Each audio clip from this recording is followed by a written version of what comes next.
ไปละมันเป็นนักเลยตัวนี้ไอ้มันได้ตัดเจ็บขนาดผมว่ามันยาวนะตัวนี้เนาะโดย4 เมตรสู้โดย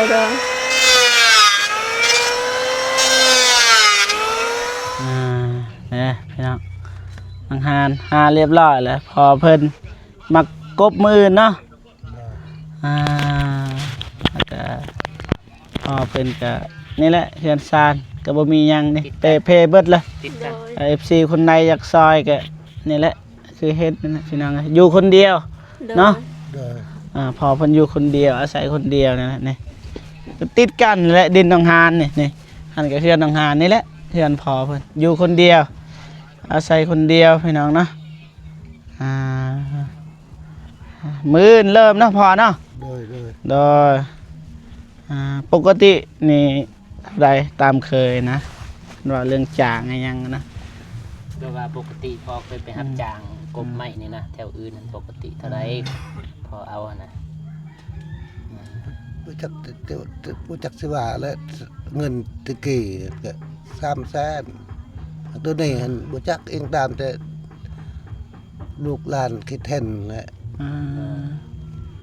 คิดอีตนดูแหละเพิ่มกว่านั้นก็ได้ลุดลงได้ว่าตัวอย่างว่าลุดลงเพราะว่าเฮางบเพราะว่าบ่ทันปรึกษาผู้ใหญ่แต่ว่าเฮาไอ้ต้นพ่อน้องหานเฮาก็จัดเลยนะแบบนั้นอยากให้มีคนมาซอยไปซั่นซะ32 แสนในมือนึงได้บ่ก็บ่ลืมบุญคุณดอกบางทีก็บัตรเอากันบัตรแล้วก็สิซอยกันอันบ่เจ็บบ่เป็นเฮาก็สิซอยเล็กๆน้อยๆบางทีมีโบนัสบางทีบัตรมื้อสุดท้ายเอาให้วันละ3 แสนก็มีอันนี้ก็บ่มั่นใจอันนี้ทายลงไปบางทีมีผู้ใหญ่เพิ่นอยากซอยก็บ่ได้เด้บางทีมีผู้ใหญ่อยากซอยคือเห็นเลยเฮือนศาสตร์นี่พี่น้องตุเลยที่จริงชาวบ้านนี่คันสิเว้าก็นี่คันบ่มีอันนี้นี่บ่มีลกไก่นี่พังเลยคันบ่มีลกไก่ลงเลยไก่คือที่จริงแล้วไม้อันนี้มันบ่แม่นแล้วคันอยู่ให้อยู่หน้านี่เฮ็ดเทือนนี่ไม้อันนี้ได้อันนี้มันบ่แม่นไม้เส้นแบบไม้ตัดไม้กกเนี่ยตัดจากป่าเลยนี่ตัดกกจากป่าแล้วมานี่เลยนี่เฮือนพอเพิ่นฟัง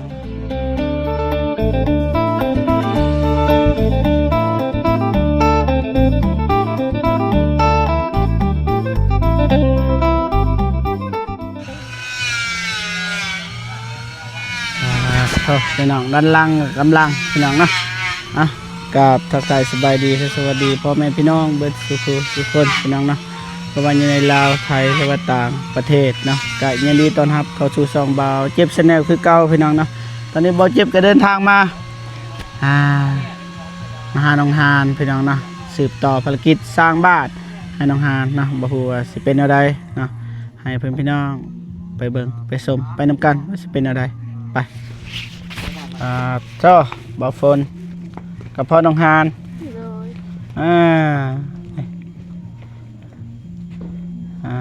ใส่กันพี่น้องนะสบายดีเด้อไอ้วง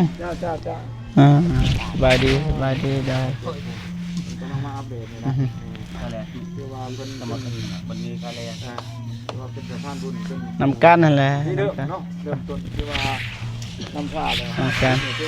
เด้อ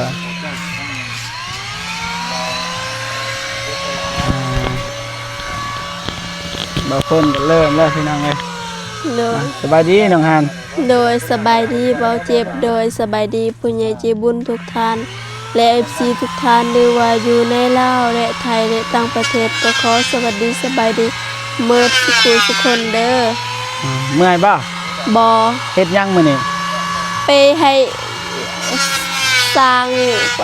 แปลงเครื่องจักรกบโอ้มันพังบ่ของยาโดยโอ้ไปให้ได้จักเสาเลย1 2 3เสา3มานี่น้องหาน 3 ซิมือพอขนมหาน โดย ไม่ยังนี่หูบ่ บ่ บ่หูบ่ บ่ กกมักมี ตัวนี้กงมึงมี ตัวนี้ว่า บ่แม่นโดย โอ้เจ้าพี่น้องเอ้ยนี่กกมี โดย บัดตัวนี้เด้ บ่ฮู้ บ่ฮู้ โดย เสียหน้าเบิดบ่เจ็บนี่เลยบ่ฮู้ยังจักช่วงพี่น้องเด้ที่จริงน้องหานฮู้ก่อนนี่พี่น้องกินข้าวกินน้ำแล้วบ่ กินแต่ตอนเช้า อ๋อ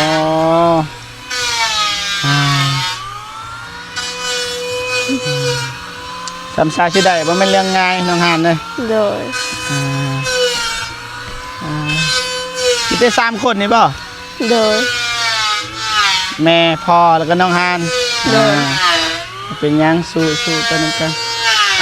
บ่มีหยังหลาย ขอบใจหลายๆเด้อบ่ โด เจ็ ย บ โดยเอาไปยินให้พ่อให้แม่กิน โดย ให้เบาฝนนำแน่ โดย ให้วง กิน นำ เบิดล่ะกิน ฮะ เบิดทุกคนกินเบิดทุกคน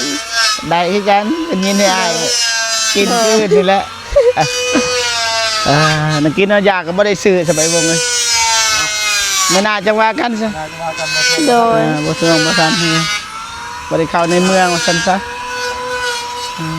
ไปไม่แต่ไปยินให้พอกินก่อน จะเอาจอกก่อน บ่ฝน จะเอาจอกก่อน ปัดโต้ แป๊บนึง เฮ็ดแล้วบ่ฝนสบายดีเด้อ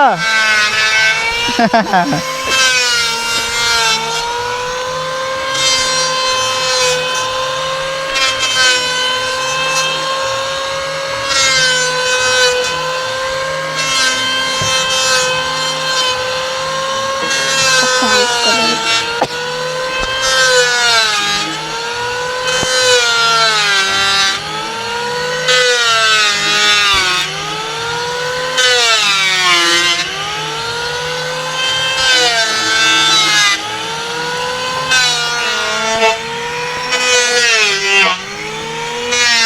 มันจะดังพี่น้องเลยรบกวน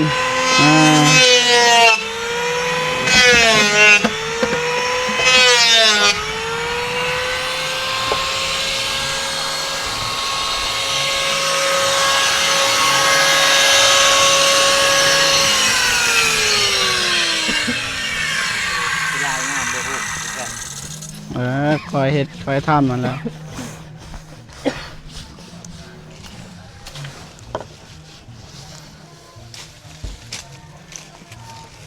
จนเสาจักเพ่บาย เด้อถ้าเจ้าของจักไปทะแท้งมันซื้อ อ๋อเพราะว่าอายแป้งบ่เป็นบ่ บ่ บ่เป็น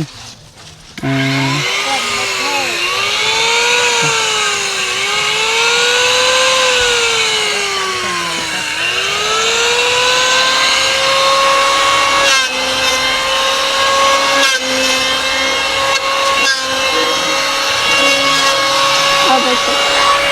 พอกินบ่ได้พอกินบ่ได้พอกินกระเพาะ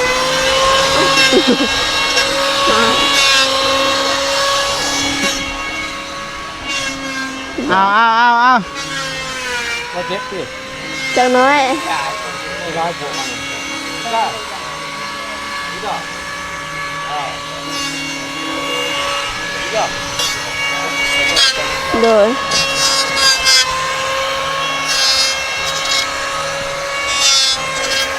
จำซาสิแล้วพี่น้องเอ้ย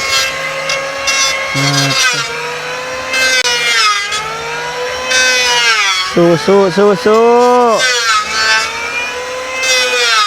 โดย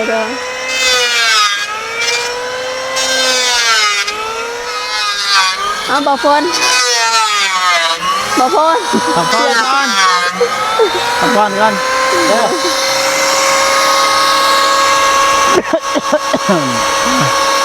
ไปวัดเมื่อคืนก็ไอ้เบิดคืนพี่น้อง โดย เวลาฝนตกมันบกขังบ่ บ่ บกขังเนาะเพราะว่าก่อนสิเฮ็ดอยู่นี่ก่อนสิขุดก็พอน้องหานก็ศึกษาเบิดแล้ว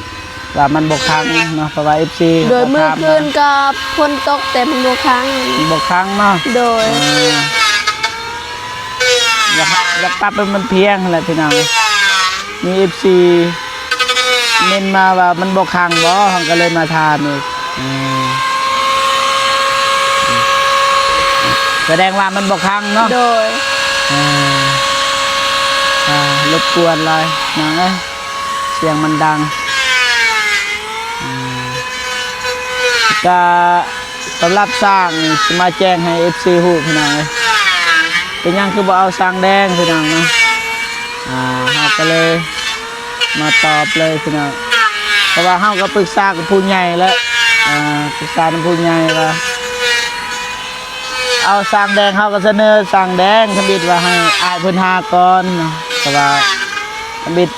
ทางบ่จิตก็ให้อายเพิ่นหาได้บ่ซับพี่น้องมาซอยหั้นนะเฮาก็บ่คิดว่าเฮาสิจ้างสร้างนะเฮาคิดว่าสิหา โดย แต่ว่าพอน้องห่านก็หาแต่ว่าบัดหาแล้วก็ทางผู้ใหญ่เพิ่นก็บอกว่าให้จ้างเลยนะ โดย เฮาก็เลยจำเป็นต้องจ้างมันเฮาก็เสนอว่าไอแดงเลยนะเพราะว่าเฮาก็เคยให้ไอแดงเพิ่นเฮ็ดเรือนหลายหลังเลยแต่ว่าทางผู้ใหญ่ก็เพิ่นบอกให้เอาสร้างผู้นี้เลยนะเฮาก็ตัดสินใจบ่ได้ก็เลยบ่จักสิว่าเฮาก็เฮ็ดตามความตั้งใจของผู้ใหญ่นั่นแหละเฮาก็เปลี่ยนแผนบ่ได้ผู้ใหญ่เพิ่นว่ามักผู้นี้ก็ว่ากันเราเจ็บก็บ่กล้าปฏิเสธนะเฮาก็มีหน้าที่เฮ็ดเฮาก็เฮ็ดตามนั้นแหละก็บ่ว่ากันทางบ่ฝนก็เฮ็ดเลยพี่น้องนะ โดย มาดนแล้วบ่ ว่าเจ้าเพิ่นเจอบ่ครับ หลุดเล่นกันประมาณ5 นาที ประมาณนั้นแหละ แหม่ มาที่ เพราะว่าเฮานี่ไปทางนั้นก่อนไปถ่ายคลิปน้องโมนะจากนั้นก็เจอมื้ออื่นเจอไอ้เตียงเลย มื้ออื่นบ่ มื้ออื่นน้องฮานเจอไอ้เตียงแล้วบัดนี้ โดย จากนั้นก็ไอ้เตียงมาทางนี้แหละบ่วิดน้องฮานดอกไอ้วงนั่นเลยความรู้สึกนั่นเลย ดีใจ เจอไอ้เตียง มันก็บ่ช่วยไปร่วมงานก็เป็นจักเทื่อเนาะคำว่าเราเจอก็คือว่าเป็นทางแบบพอกับบ่เที่ยงที่ว่าเป็น คนดังเลย เป็นบุคคลดังนะ แม่น โดย ในยูทูบเบอร์นี่สายบุญเนาะ แม่น ในฟังล่างให้นะจ๊ะ มื้อนึงแล้วแหละ เมื่อนึงใช้ผู้จับเบิดเนี่ยมันก็ช่วยเหลือได้คนเองเนาะ ได้ มีแต่บ่เจ็บเนี่ยก็ช่วยจะเฮือนห้างเนาะเอาบ่เท่าเนาะ ได้ คนเราพวกเองก็บ่พ้นกันนะบ่ช่วยเฮือนห้างเนาะเสีย น่าจะเจอคือแบบเพราะว่าเฮามีเคสน้องน้ำฝนน้องแตดเฮาสิพาอายเพิ่นไปหั่นแหละไปนำกันหั่นแหละค่าก็ต้องพักแน่หั่นแหล้วเด้อน้องฮานเจอไอ้เตียงอีกครั้งแต่ว่าครั้งนี้นี่มันจะแปลกกลัวว่าน้องฮานก็กำลังสิสร้างบ้านบางทีมีงบจากผู้ใหญ่ก็มีถ้าไอ้เตียงนำมาถ่าย โดย อาจจะได้เพิ่มคนอาจจะได้เนาะอาจจะไว้คนอาจจะไว้คนเขาก็จะล่มสร้างก็ใส่หนึ่งนั่นบ่ แม่น โดย น้องโลกเขาดีน้องกันเนาะ แม่นนะ โดย ถือว่าเป็นมาเยี่ยมยามถือว่าเป็นข่าวดีแล้วเนาะสำหรับพี่น้องใจบุญดาวตักทุกคนนะจ๊ะเพราะว่าแต่เฉพาะที่นั่นน่ะเนาะ บ่เจ็บนอนบ่หลับซ้ํเมื่อคืนนี่ เพราะว่านี่เพิ่นก็เป็นผู้นำผ้ารักเนาะ แม่น จังเลยนี่เบาเจ็บมันนี่ แม่น เบาอื่นๆอีกเบากุเบานั่นเนาะ แม่น คนที่ว่าก็ ทีมงานเราใต้นี่ลุกยืนได้ย้อนไอ้เตียงว่าซั่นซะผู้ได้นี่ข่าวว่าเบากุกระโถเทช่วงนี้เพิ่นบอกคนก็ทุกคนเพิ่นก็มายามเนาะว่าให้น้องฮับเป็นจะได้เดี๋ยวเพิ่นก็บ่สิบ่ปาเพิ่นมาเบยามให้กำลังใจกันแน่มาช่วยเหลือเนาะมันก็เป็นอันเนาะ โดย ว่าดีแล้วงานจะได้พอครั้งที่2นั่นบ่ ได้หลายครั้งแล้วน้องหานหลายครั้งเจอหลายครั้งไอ้เตียงมาเทื่อใดก็เจอเทื่อนั้นแต่ว่าช่วงนั้นก็บ่มีงบว่าซั่นซะบ่มีงบ เอาลองเบิ่งตามมาครับอาจจะได้รับข่าวดีเติมอีก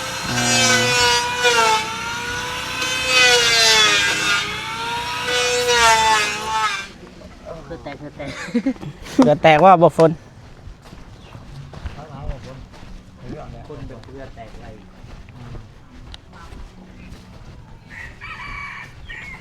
ปงก่อนก็ได้อัด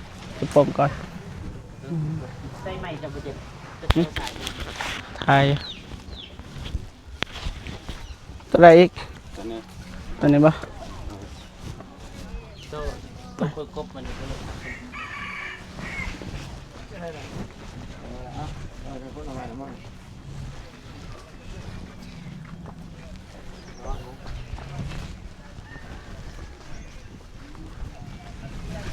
เด้อ เอาขึ้นด้วยนะเอา โดย อันหัวฟองกัน กินรส เด้อบ่เจ็บ ฮักบ่ กิน กินกิน เอาขึ้นเนี่ยเลยดูเอาครบง่ายกว่ากันบ่ เอาขึ้นเลยบ่ เป็นเมื่อกันเอาตัวไหนมากีฬาแห้งสุดเอาหัววัดตัว มันแน่นอยู่ตัวนี้ ตัวนี้คือเราจะเบิ่งครับ บ่แกนเนาะ อันนั้น ขี้ไล่แต่ว่ามันแน่นใหม่นี่ ไม่แกน ไม่จำปา โอ้หนักได้ตัวนี้ นะ ยาวตัวได้พอเจ็บเลย ไปละ มันเป็น หนักได้ตัวนี้ไอ้ มันได้ตัด เจ็บขนาดว่ามันยาวนะตัวนี้เนาะ โดย 4 เมตร ยาวไม่ดีเด้อ ไม่คือว่ามันนี่น้ำหนักกันนี่น่าจะ แม่นตัดสำนีก็ได้เลย ตัวนี้มันนานเนาะ โอ้ตกเลย ตัวนี้นานที่หายที่ปุ๊บนี่ มันตกใจเลยตกใจเลยเมื่อกี้ ลงมือบ้างบ่เจ็บ โอ้บ่ปานใดรบกวนอ้ายเพิ่นซื่อไอ้วงเป็นบ่ เขาบ่เคยจะเกี่ยวว่าสิรอบ่ บ่ร้องเลยเฮ็ดเลยเลย บางเทื่อเป็น บ่มีเงินมีคำลายติดอยู่ บ่ จะได้เสีย เอาจังซี่อ้ายบ่อ้ายมื้ออนให้หานี่พอผู้นี้ก็ได้มากบใหม่เด้อสิให้อยู่ จ้าง ย่าน ง่ายๆนะ หายบ่สบาย อ้ายเพิ่นบ่สบายเจ็บแอวนี่สิจ้างให้ซ้ำมื้อละ200,000ซะคันเรากบ บางอย่างก็เราทำกัน เราว่า 200,000เรากบบ่มื้อหนึง ใช่ว่านั่นมันแหลนหยังอ่ะ จะน่อยจึงถามก็ได้จึงถาม เราเนี่ยไว้เด้เก่ง เมื่อสิ แม่นบ่ เซฟ 200,000ถามเบิ่ง บาง 200,000 เทื่อมือละแสนเราก็เอา บ่200,000แล้วได้ต้นแล้ว บางเทื่อ ผู้ใหญ่เลย ใส่บุญอยู่แล้วเอาไอ้ต้นตื่นอันนึงกับเป็นยังเนาะบ่เจ็บเนาะ แม่นเลย จับตัวขึ้นเป็นนั่นใส่บ่มา หนอดเนาะ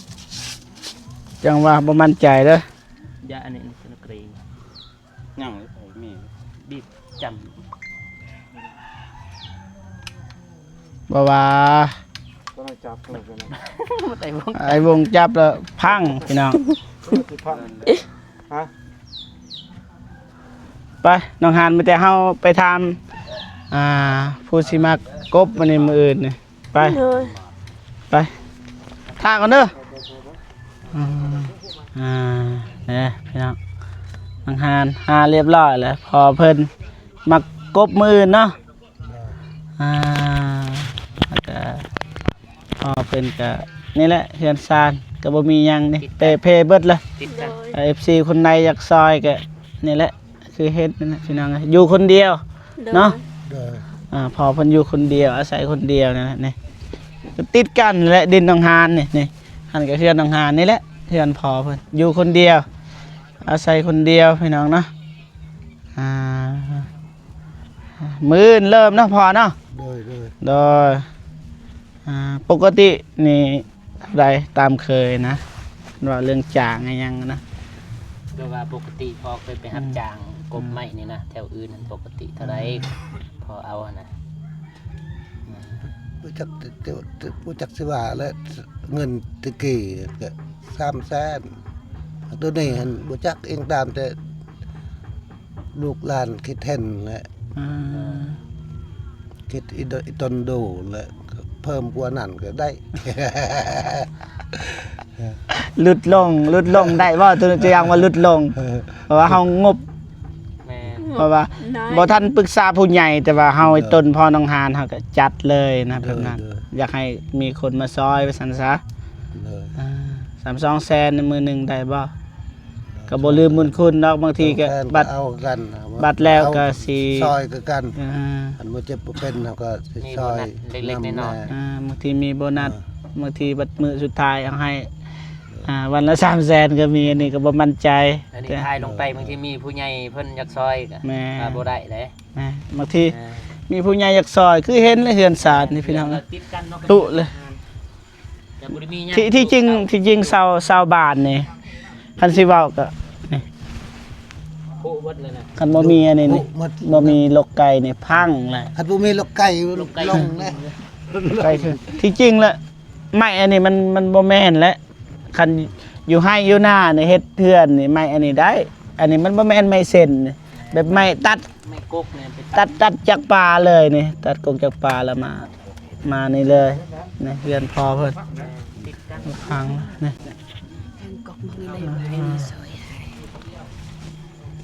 อ่า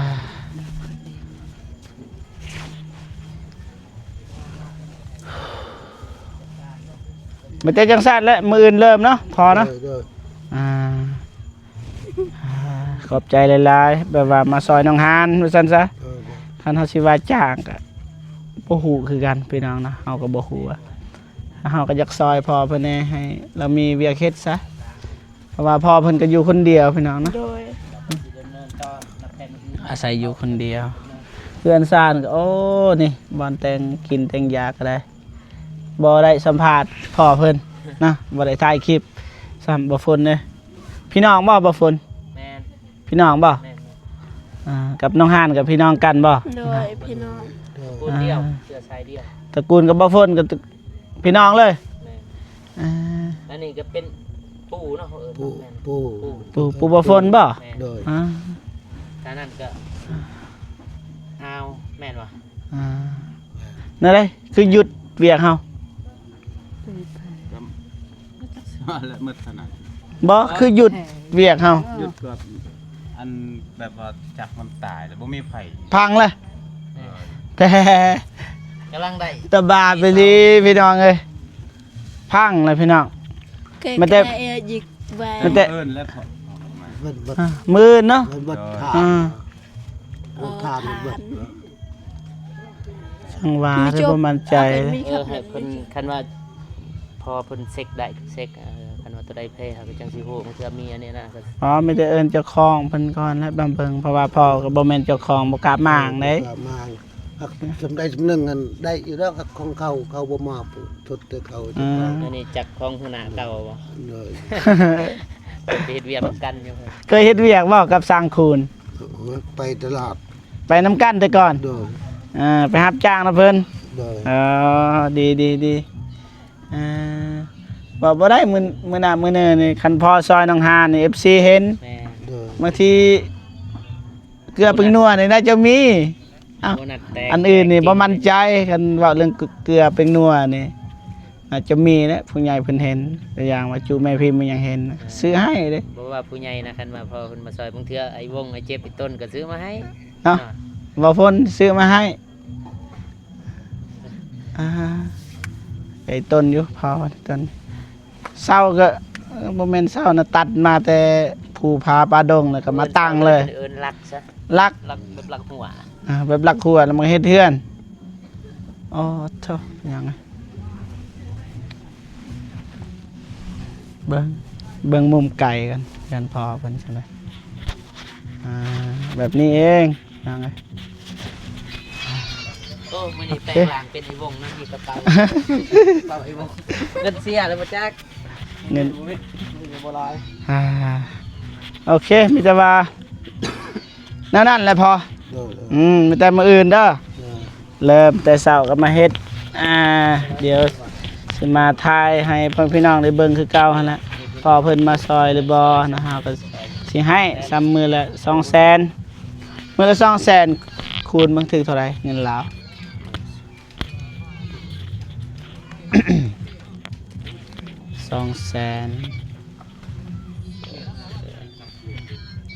คูณ หาร อ่านเท่าไหร่ 670 นั่งไว้มึงเรื่องนี่มึงจะ อะไร มา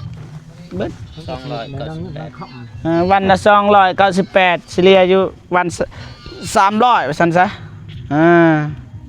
วัน300ให้พอป่ะโอเคฝนตกแล้วบัดนี้เราเจ็บก็สิขอเดินทางกลับก่อนนะบัดนี้น้องฮาน โดยขอบใจหลายๆเด้อบ่เจ็บบ่พลนะบ่าวง เดินทางปลอดภัยเด้อคอยไปคอยมา